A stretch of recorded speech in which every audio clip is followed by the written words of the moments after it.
Di notte venivo da Pavia, da un paese dove c'era la nostra raffineria, e uno segue la linea centrale, però arriva l'incrocio, la linea centrale sparisce e uno resta in mezzo del buio e cosa faccio?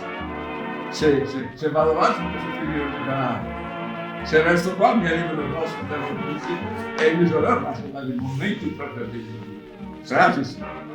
Quindi non c'è nebbia, non ci sono mosche, non ci sono zanzare. Cioè io la sera mi ho permesso di cenare sul terrazzino mio con la luce accesa. Non ci sono zanzare.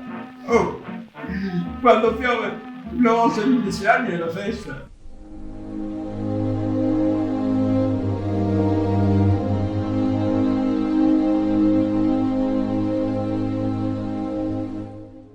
E quando sono passato per Roma sono riuscito a fidanzarmi con una ragazza che poi si è arruolata nelle Artigliane. Lei sarà mia moglie. Io sono una lista che mi dice tu non hai nessun diritto su di me. Artigliana ha fatto il corso di addestramento al Lido di Venezia e poi è andata diciamo al centro che era Como, e lì c'è stata qualche mese e poi ha chiesto di andare a fronte. Tra l'altro ha avuto un incidente, veramente il camion, l'autobus con cui sono partito da Roma era un 14 così, che su una discesa che è in Umbria il camion ha perso i freni e l'autista si è buttato contro la sponda della strada e ha colpito un albero della luce che è venuto giù, è andato giusto in testa sua. È rimasta in coma per 2 giorni a Perugia, poi si è ripresa, però non era più quella di prima. E credo che, siccome è morta 30 anni fa, è morta per una, come si dice, una fuga di sangue al cervello, credo ancora che fosse colpa di quello. Però anche lei ha tenuto fino alla fine. Dell'esercito, praticamente quella era un reggimento di fanteria alpina, dell'artiglieria alpina, cioè dell'esercito, cioè la divisione elicottero, perché è l'affinità degli ideali. Io ho 5 nipoti. Il primo si è laureato all'Università al Politecnico di Milano con 110 lode in ingegneria dell'automazione.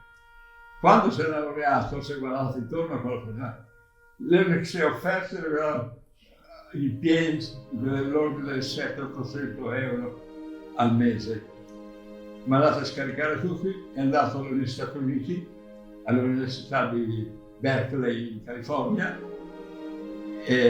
dove aveva cominciato un progetto che è andato a sviluppare. Mentre era in California, l'Università di Stoccolma gli ha mandato un biglietto andata e ritorno dalla California a Stoccolma e il costo di permanenza di 3 giorni per conoscerlo e per catturarlo. E difatti lui ha aderito ed è all'Università di Stoccolma da 6 anni e ieri è diventato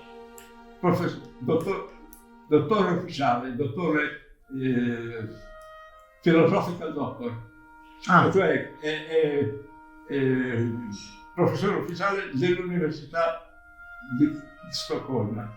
Ieri.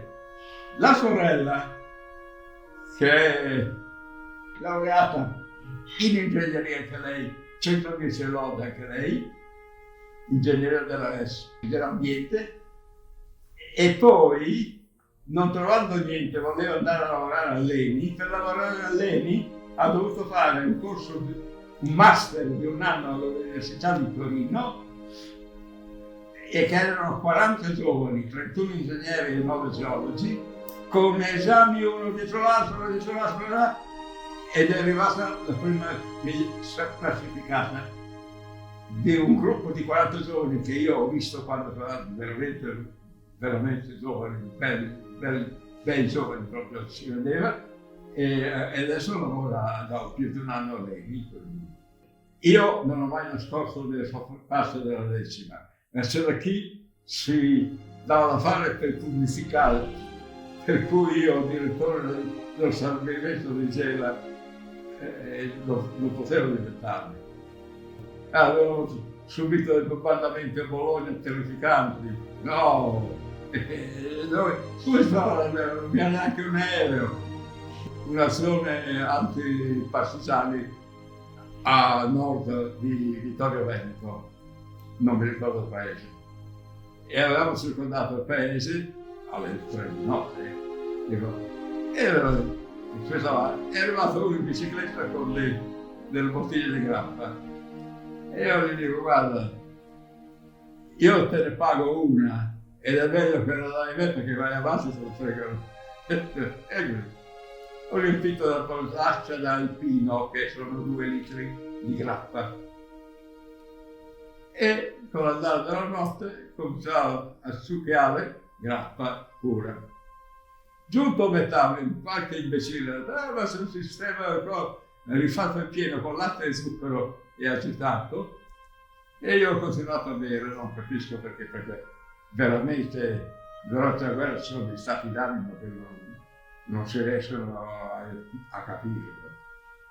E niente, alle 9 di mattina ho visto scoppiare il sole e ho perso conoscenza. Si vede che mi hanno caricato in un camion per tornare alla caserma di Vittorio Veneto, però attraversando un paese c'è stato un agguato e sparavano. Io ero svenuto nel cassone del camion, ero riuscito ad aprire gli occhi, non so perché, e vedevo delle bidoni di benzina che si bucavano. Dico, cavolo, sta succedendo qualcosa. E allora mi sono alzato, ho preso la pistola e sono andato dritto in piedi verso dove ero. E per fare questo sono passato davanti ai castelli che stavo sparando con la risaliatrice. Quello che ricordo è che mi sono voltato così e c'era Cattini con le mani così, che credeva di avermi impallinato. E ho ripreso conoscenza alle 5 del pomeriggio in caserma. L'unica smoglia della mia vita, l'unica. Mai più voluto avere grappa in casa, mai più entrato.